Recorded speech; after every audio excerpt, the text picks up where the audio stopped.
ఏమండి ఎక్కడున్నారు? ఒకసారి కిచెన్ లోకి రండి. ఇక్కడే ఉన్నాను స్వీటీ, వస్తున్నాను. ఏంటి స్వీటీ ఇంత సడన్ గా రమ్మన్నా? ఈరోజు సాయంత్రం 4ంటికి మా అన్నయ్య ఇంటికి వస్తున్నాడండి. నాకు కొంచెం ఆఫీస్ పని మీద బయటికి వెళ్తున్నాను. మా అన్నయ్య వచ్చినప్పుడు కొంచెం టీ చేసి పెడతారా? ఓ మీ అన్నయ్య వస్తున్నాడా? కానీ నాకు టీ ఎలా చేయాలో తెలియదు కదా స్వీటీ. ఇప్పుడు మీకు నేను టీ ఎలా చేయాలో నేర్పిస్తానండి. నేను ఆల్రెడీ గిన్నెలో పాలు తీసి పెట్టానండి.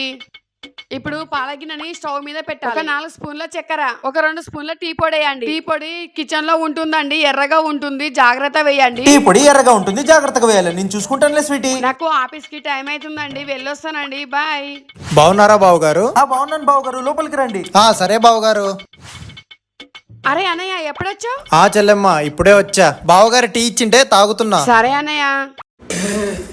చీ, ఎవడు టీలో కారం వేసింది? ఏంటండి టీలో కారం పొడి కలిపారా? నువ్వే కదా స్వీటీ కిచెన్ లో ఎర్రగా ఉంటుందన్నావు. అది కారం కూడా నాకు కూడా తెలీదు, టీ పొడి అనుకున్నా.